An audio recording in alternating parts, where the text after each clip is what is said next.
out of the vehicle. We showed you some of the wear items that are common on a stock system and described what's necessary in putting the replacement parts in there.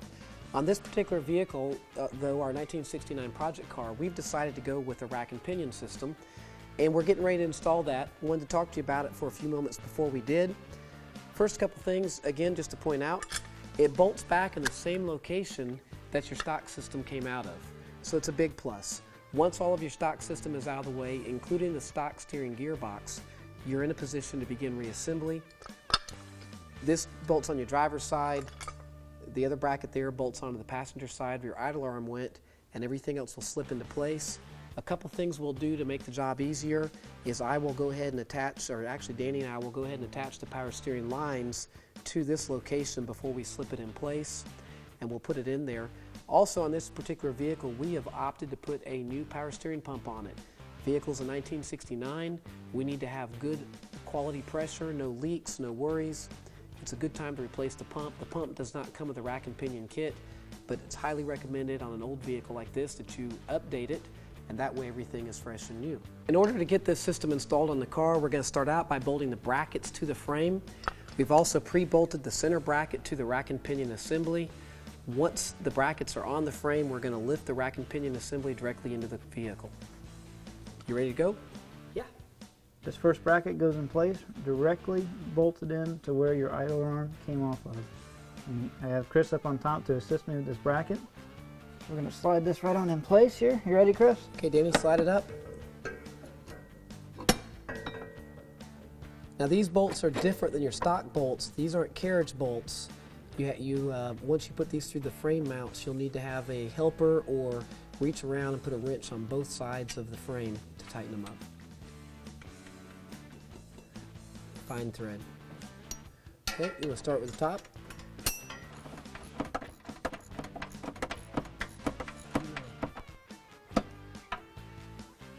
Okay guys, we got our first bracket in place, bolted directly into the stock location where the idle arm was.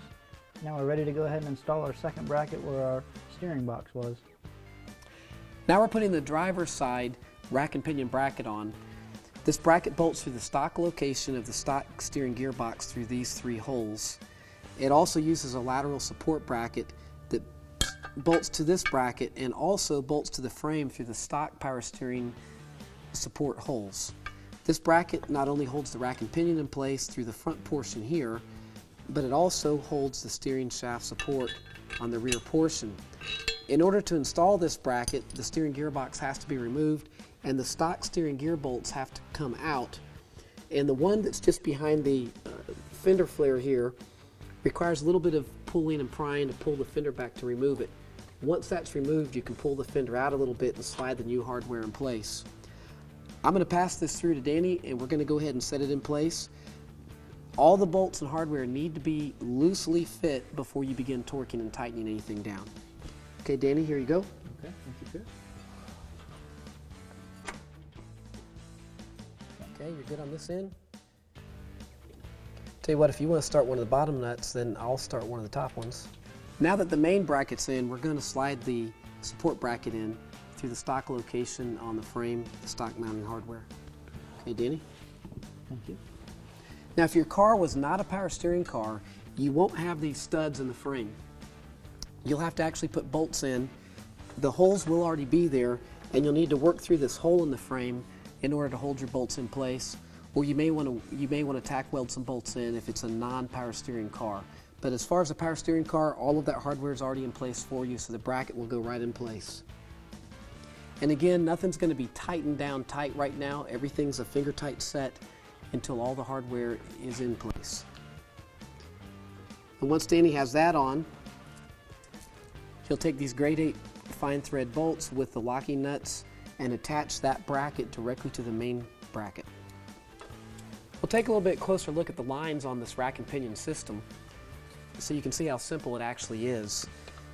Your line's hooked to the rack and pinion system right here. Of course, your pump is going to be mounted to your engine, but just to give you an idea, your return line's going to slip right onto your pump right here, and your pressure line's going to screw right onto the back of the pump, as you can see in this location, once it's in the vehicle like so. If you are running a Hydro Boost type braking system, which we will cover later in the segment, you'll simply tap into these lines to provide the power steering pressure to the braking system. Okay guys, now we're getting ready to put the rack and pinion assembly into the vehicle. A couple things we did before we got to this point. First of all, we put all the mounting brackets in place through the stock locations. They're torqued down and hanging at this point in time. We also took a measurement from the tip of the ball joint, from the tip of the tie rod end to the tip of the tie rod end on the stock steering, and we rough set this tie rod set to approximately the same width. That'll make it easy to drive the car to the alignment shop as soon as we're done here. We've also fit the power steering hoses on here, and they're ready to go in position, and we're ready to hoist the rack and pinion into place now. So Danny, you ready to lift it up? I'm ready, Chris. Okay.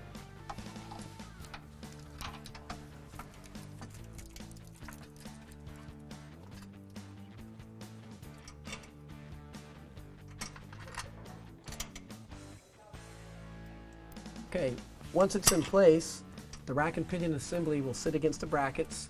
It has a pair of rubber isolator mounts.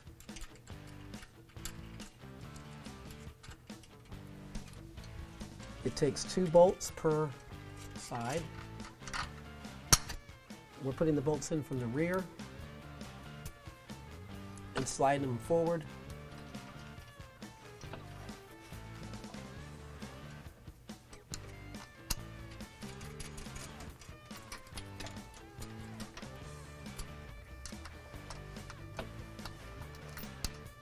Okay, thank you, Danny.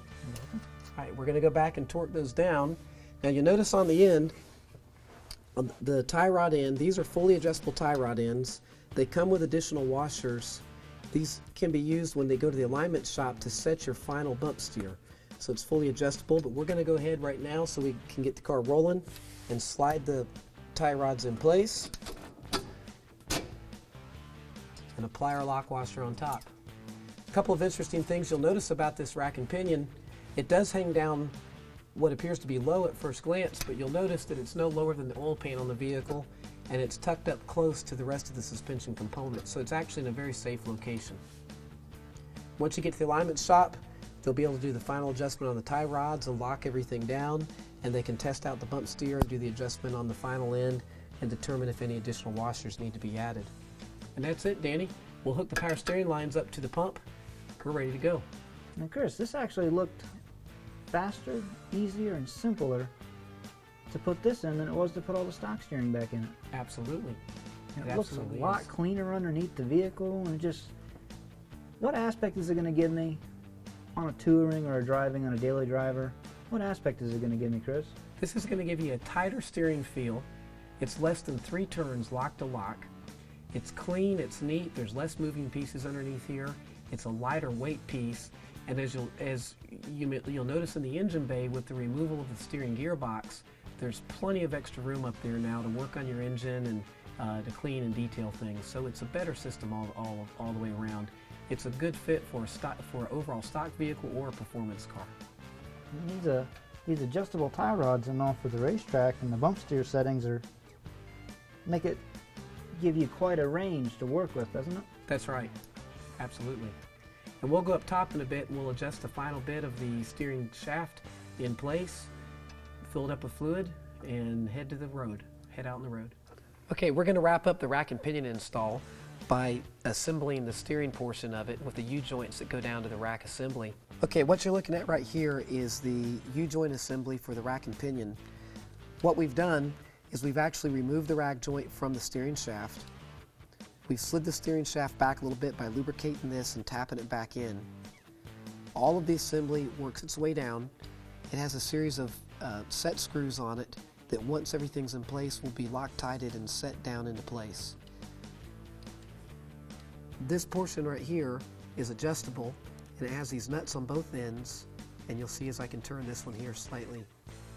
This allows you to work this support bearing back and forth for the least amount of binding.